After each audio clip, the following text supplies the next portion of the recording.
Hola, ¿qué tal? Sean bienvenidos nuevamente a este su canal El Wannabe. Yo soy Ed. ¿A poco no se les hacen conocidas las frases? A mí me corresponde la herencia porque yo cuidé los últimos días de la abuelita. O yo tengo mayor derecho porque soy el hijo mayor. Bueno, pues este tipo de frases son tan comunes y tan socorridas por los herederos o los presuntos herederos que muchas veces nos hace preguntarnos ¿y qué pasa con la herencia cuando no hay un testamento? Bueno, pues síganme hasta el final de este video y les explicaré a grosso modo qué es lo que pasa cuando una persona no deja testamento.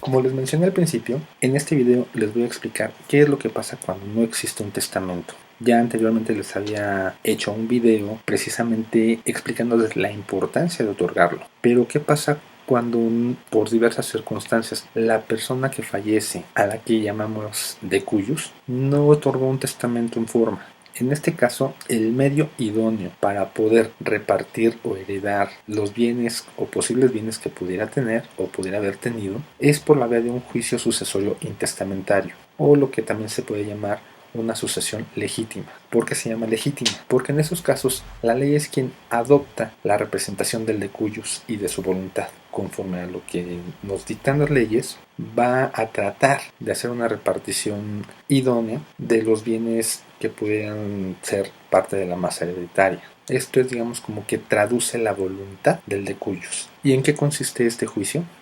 Bueno, básicamente son 4 etapas. La primera, que es la que se denomina como sucesión. ¿Esta en qué consiste?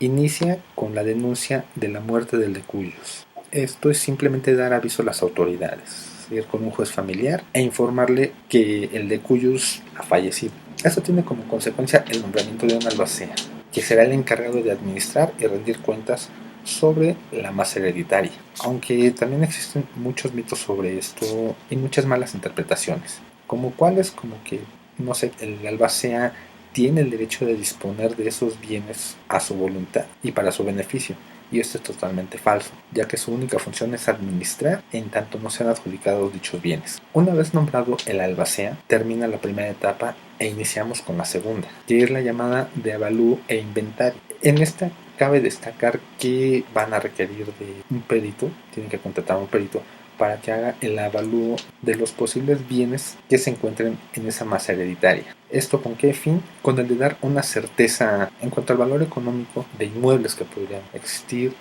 de bienes muebles también, un carro, a lo mejor maquinaria, y este será quien determine el valor real de la masa hereditaria. Una vez teniendo la evaluación, entraremos a la tercera etapa, que es precisamente la llamada de rendición de cuentas y administración. Durante esta etapa es en donde se va a reflejar más el trabajo del albacea, ya que tendrá que rendir cuentas a los probables herederos de los bienes que está administrando. Por ejemplo, no sé si existe un departamento y se está rentando, el albacea tiene la facultad de estar cobrando esas rentas.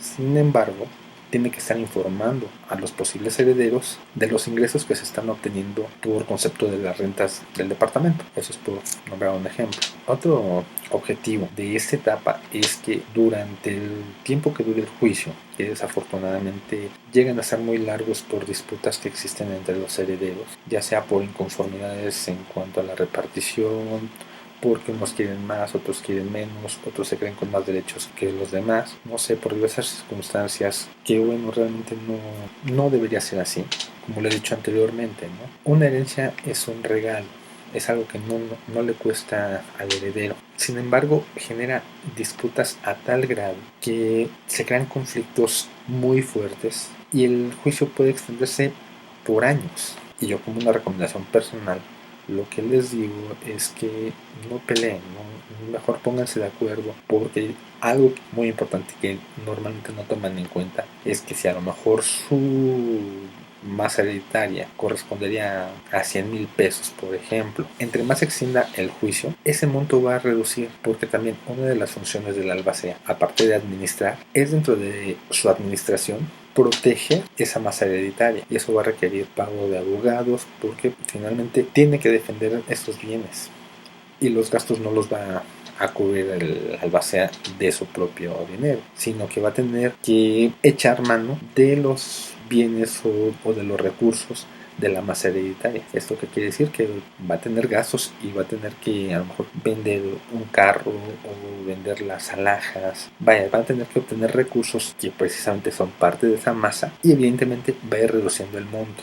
Y bueno, la cuarta y última etapa, que es precisamente en donde se tienen que poner de acuerdo, es el proyecto de partición y adjudicación de la herencia. En esta etapa termina prácticamente el juicio de sucesión, como designando a cada heredero la parte que le corresponde. Una vez ya siendo designados los herederos, lo más recomendable es que acudan con el notario para poder protocolizar esa herencia, sobre todo si hay inmuebles de promedio. Ahora, lo importante, ¿no? Lo que nos interesa.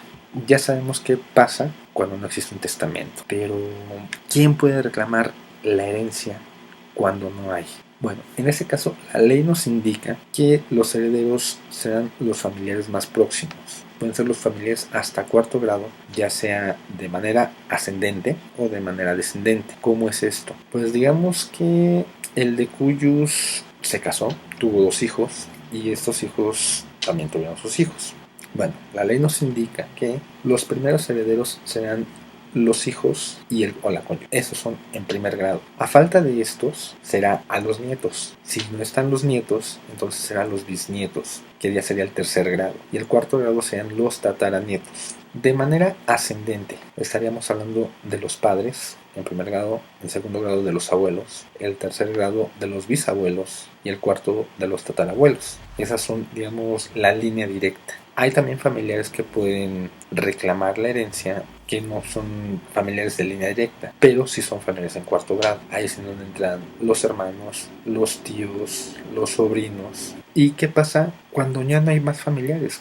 ¿Qué pasa en un caso de que una persona pues nunca se casó, sus padres fallecieron y como no se casó no tuvo hijos? Bueno, entonces en ese caso sí se va a hacer el procedimiento en el que el Estado fungirá como heredero, que de hecho la misma ley lo dice. El propietario original de los bienes es el Estado. ¿Y qué pasa con el concubinato? Bueno, en el concubinato se toma en consideración que la ley equipara al concubinato con el matrimonio. Y básicamente esto es lo que pasa cuando no existe un testamento hecho en forma. Como siempre les pido que si conocen a alguien que está pasando por una situación así, que tiene dudas, si a ustedes les ha servido la información, por favor compártanla y suscríbanse, no olviden suscribirse, que eso nos ayuda a nosotros a seguir creando contenido. Y si tienen alguna duda, algún comentario, déjenlo aquí en la caja de comentarios, valga la redundancia. Yo contesto personalmente todas sus inquietudes, si tienen algún tema que quieran sugerir. Y por mi parte, en este video sería todo.